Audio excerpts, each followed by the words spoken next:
Bumitaw ito sa pagkakayakap sa kanya at lumayo ng konti at inalalayan siyang umupo sa gilid ng kama. Mga ilang minutong lumipas nang maramdaman niyang paglapit ni Marjorie. Ang pabangong regalo niya ang gamit nito, kaya naman lalo lamang niyang namiss ang asawa.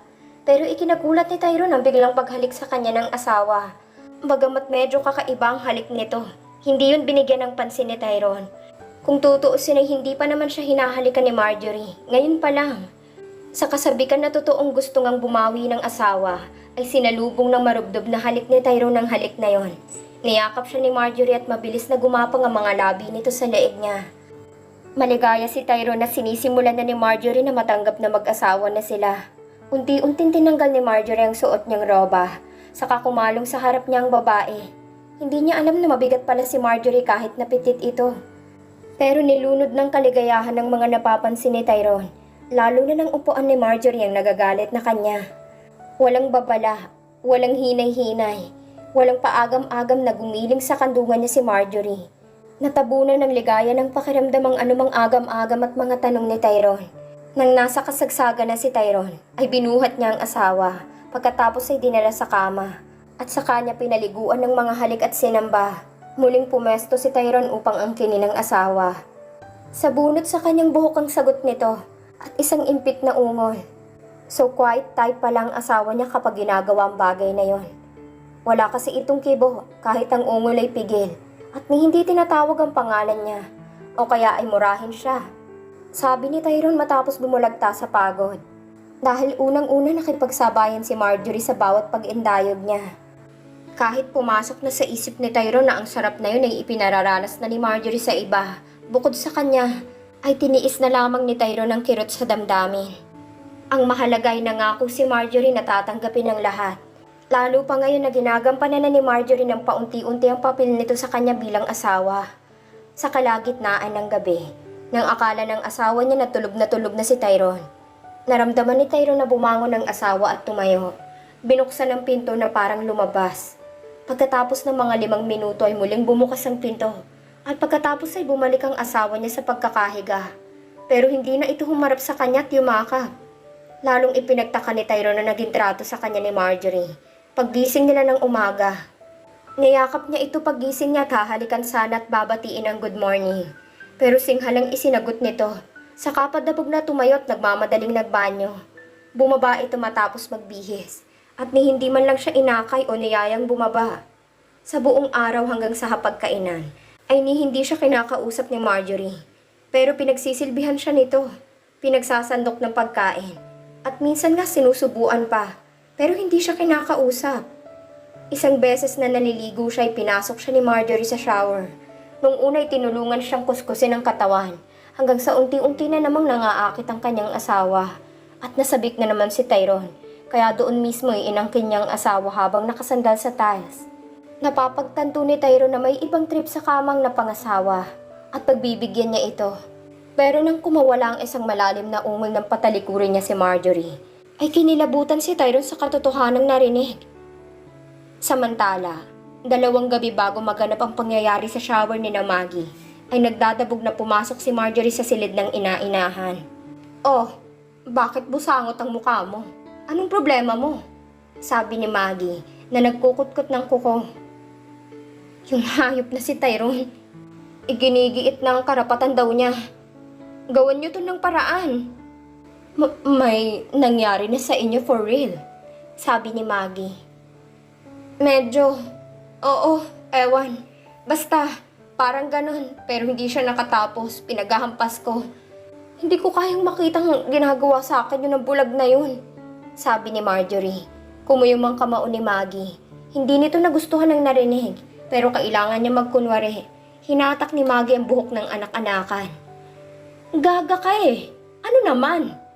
Dapat nga hinayaan mo. Nang hanap-hanapin ka, lalong mabaliw at matuto pa," sabi ni Maggie. "Hindi pa nabibigay sa'yo ang share mo sa plantasyon, hindi ba? At yung pera na puhunan ko, ay ipapasok pa lang yung kabuuan sa account ko, hindi ba? Ano ka ba, Marjorie? Hindi ka dapat mag-inarte ngayon. Saka na natin gawin ang plano kapag nasa atin ang pera." "Eh, hindi ko nga kaya eh. Saka nangako ako sa boyfriend ko na kahit magkatabi kami ng bulag na yun, hindi ko hahayaang pakialaman ako ng bulag na yun. Mahahalata niyang may umano sa akin. Puisit. Hoy Marjorie, umayos ka. Kapag nabulilya sa mga plano ko, hindi kita mapapatawad. Isasama kita sa libingan ng ama mo.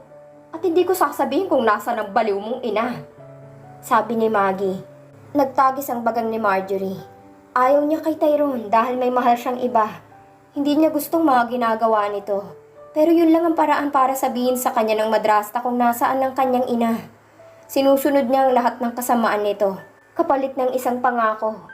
Bumalik ka sa silid niyo bukas ng gabi at humingi ka ng tawad. At sabihin mong nabigla ka lang at aaralin mo ng gampanan ng pagiging misis niya.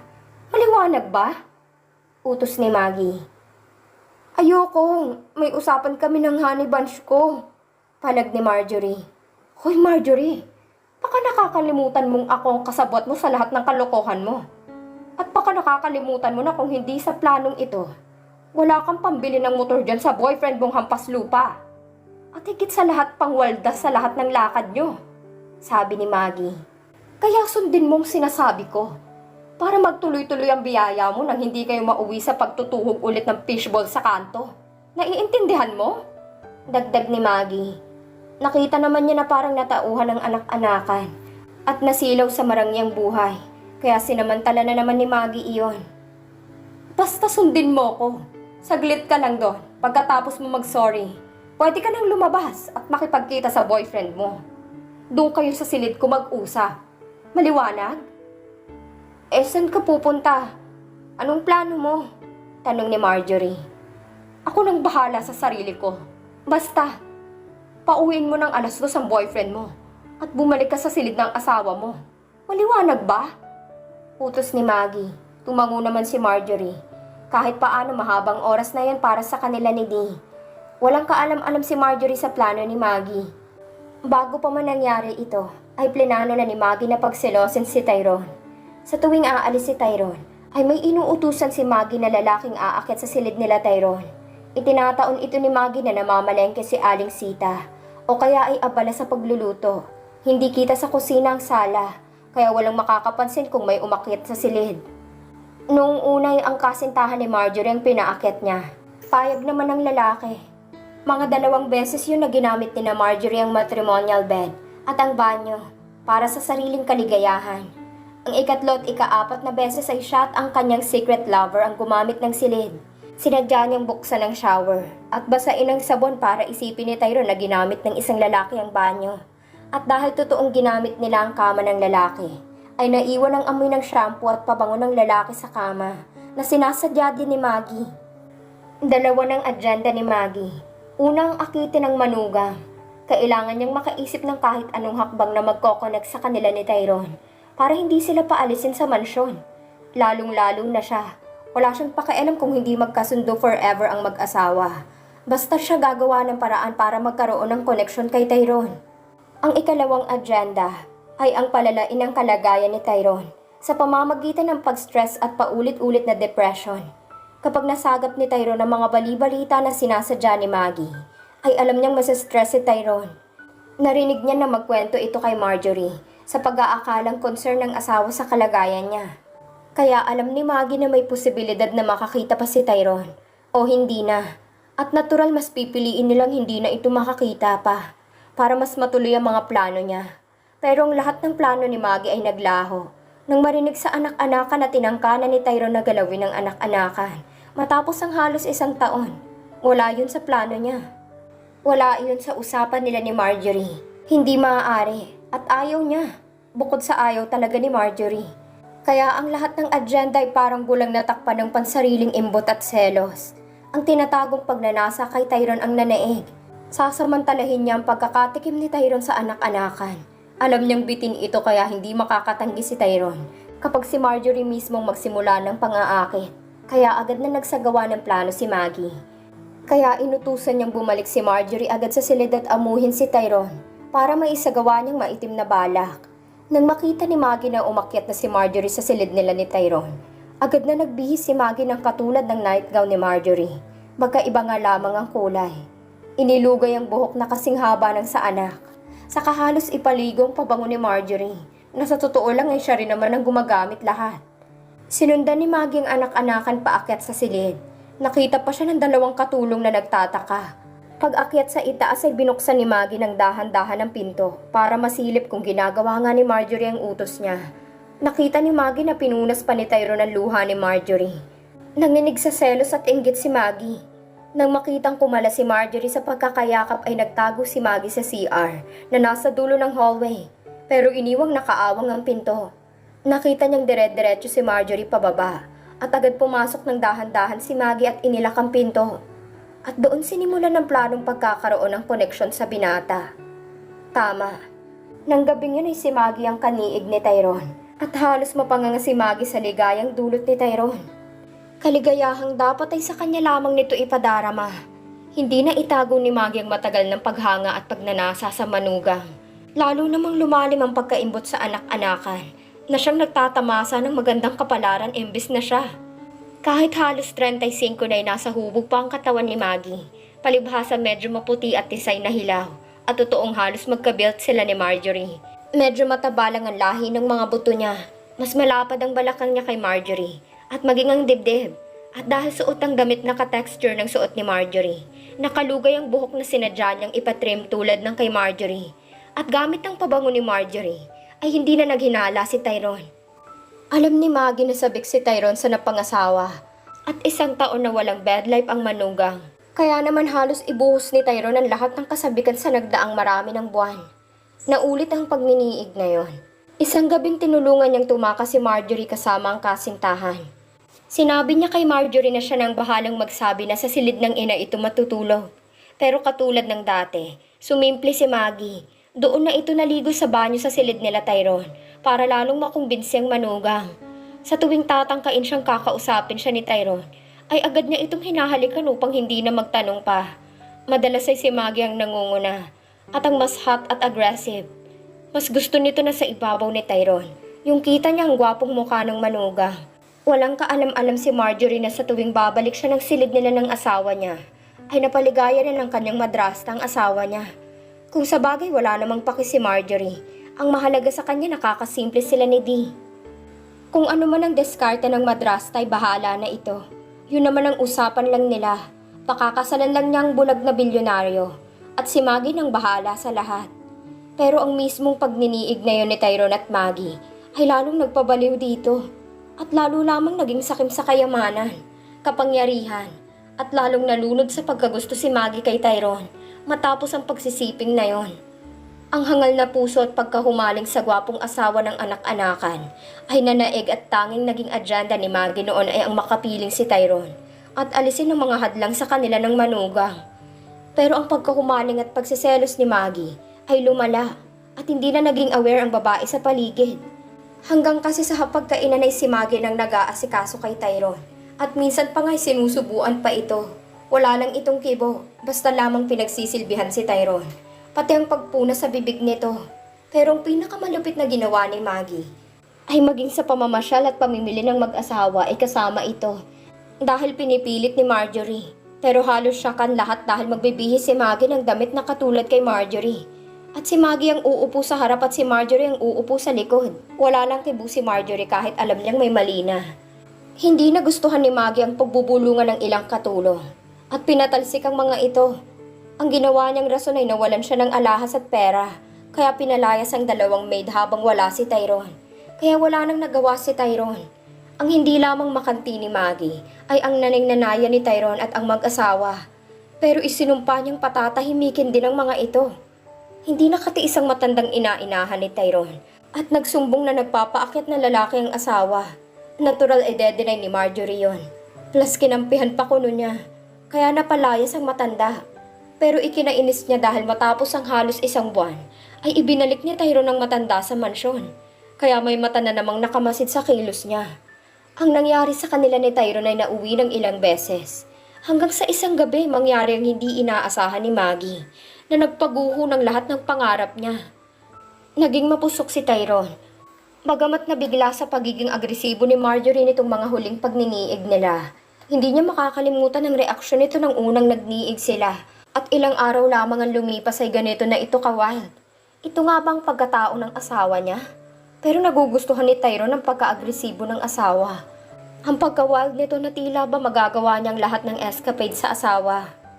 Masarap sanang gawin yun kung nakikita niya si Marjorie. Mas masarap kung nakikita mong ligaya sa mukha ng iyong kaniig. Kaya ipinangako ni Tyrone sa sarili na aalagaan ang sarili upang makalimot na sa depresyon at nagtuluyan ng gumaling. Sa makalaway nakaschedule siya sa doktor niya. Ganon din ay pumayag na siyang mag-session sa isang psychologist para pag-usapan ng trauma niya. Ang sarap ng bawat indayog ni Tyrone at sinasalubong ito ni Marjorie. Kaya lalong halos mabaliw si Tyrone. Si Marjorie pang kusang nag-angat ng paa sa bathroom sink para mas makabuelo siya. Umiral na rin ang natatagong wildness ni Tyrone. Mga escapade na dati niyang ginagawa noong mga sandaling okay pa siya na hindi na niya nagagawa mula nang maglaho ang paningin. Hinatak niya si Marjorie at pinatalikod. Pinakapit sa lababo sa banyo at pinayuko. 1, 2, 3. Kaya naman hindi nakatiis si Marjorie. Napahiyaw ito't napaungol ng malakas. Sinunod-sunod ni Tyrone ang ginagawa. Saka mabilis iyon dahil naroroon na siya sa ikalawang ulap. Kaya naman lalong nahibang sa kaligayahan si Marjorie at natawag ang pangalan ng asawa. Pero biglang huminto si Tyrone. Biglang nanigas si Tyrone. Biglang sinalakay ng kilabot si Tyrone. Nanginig ito sa takot. At hindi. Diyos ko po, sa ikalawang pagkakataon namutla si Tyrone at lalong nanigas. Kainis. Hindi boses ni Marjorie ang boses na yon. Hindi si Marjorie ang kaniig niya ngayon. Pero sino? Sino ang babaeng ito? Halos parang may pumutok na bomba ang pakiramdam ni Tyrone. Parang tumigil ang puso niya sa pagtibok. Nang humarap ang babae ay kakilakilabot na takot ang naramdaman ni Tyrone. Dahil ang silhouette kanina ay luminaw. At kitang-kita niya sa liwanag ng LED light ng banyo. Ang mukha ng babaeng nakatingalapat nakalabas ang dila. Si Maggie? Si Maggie ang kaniig niya? Hindi. Nanginig si Tyrone at halos natulala. Malinaw niyang nakita ang babae. Kitang-kita niya na umilalim ito sa shower at naligo. Hindi magawang ihakbang ni Tyrone ang mga paa. Gusto niyang umiyak at magwala dahil sa nangyari. Lalo niyang kinaawaan ang sarili. Unti-unting nakakilos si Tyrone at lumabas ng banyo at naupo sa gilid ng kama. Nakita niyang lumabas na din si Maggie at casual na nahiga sa tabi niya. Niyakap pa siya nito para matulog na, pero hindi na nagawang matulog ni Tyrone. Nakakakita siya at malinaw. Ilang oras na pero hindi pa bumabalik ang paglabo ng mga mata niya. Tulala lamang si Tyrone at naninigas pa rin lalo na nang yumakap si Maggie sa kanya. Ipinikit ni Tyrone ang mga mata dahil sa takot. At nanalangin na sana panaginip ito. Isang masamang panaginip lang sana. Akala siguro ni Maggie ay nakatulog na siya. Dapat naman talaga natulog na siya kung hindi niya natuklasan ang lahat ng ito. Pero dahil sa shock ay hindi magawang matulog ni Tyrone ng payapa. Naramdaman niyang bumangon ang katabi niya. Kaya't idinilat ng kaunti ni Tyrone ang mga mata. Nakita niya nagpalit na ito ng damit. At dahan-dahang lumabas ng pinto. Doon pa lamang nakahinga ng maluwag si Tyrone. Saka nakuyumang mga palad. Nag-iisip ng dapat gawin. Nag-iisip ng plano para sa sariling kaligtasan. Halos 10 minutong lumipas nang maramdaman ni Tyrone ang dahan-dahang pagbukas ulit ng pinto. Pumikit at nagkunwaring tulog si Tyrone sa pag-aakalang si Maggie ulit yon. Nagbukas ang aparador at pumasok ito, kaya idinilat ulit ni Tyrone ang mga mata ng bahagya. Nakita niyang nagpalit ito ng pantulog. Humakbang palapit sa kama ang akala niyang si Maggie pa rin. Pero hindi. Si Marjorie, ang totoong Marjorie na ang tumabi sa kanya, pero natulog na nakatalikod sa kanya. All this time ba si Maggie ang sumisiping sa kanya? All this time ba umaalis si Marjorie at nakikipagkita sa iba habang pinaniniwala siyang itong kaniig niya? Ang shock at takot at anxiety ay muling naramdaman ni Tyrone, kaya ang kaninang malinaw na paningin ay unti-unti uling lumabo. Hanggang sa maging kadiliman ulit. Sa labis na awa sa sarili at sa galit ni Tyrone sa mga mapagsamantala at manloloko, ay hiniling na lamang ni Tyrone na wag nang makakita pang muli. Hindi na hinayaan pa ni Tyrone na maulit ang pagkakamaling yon.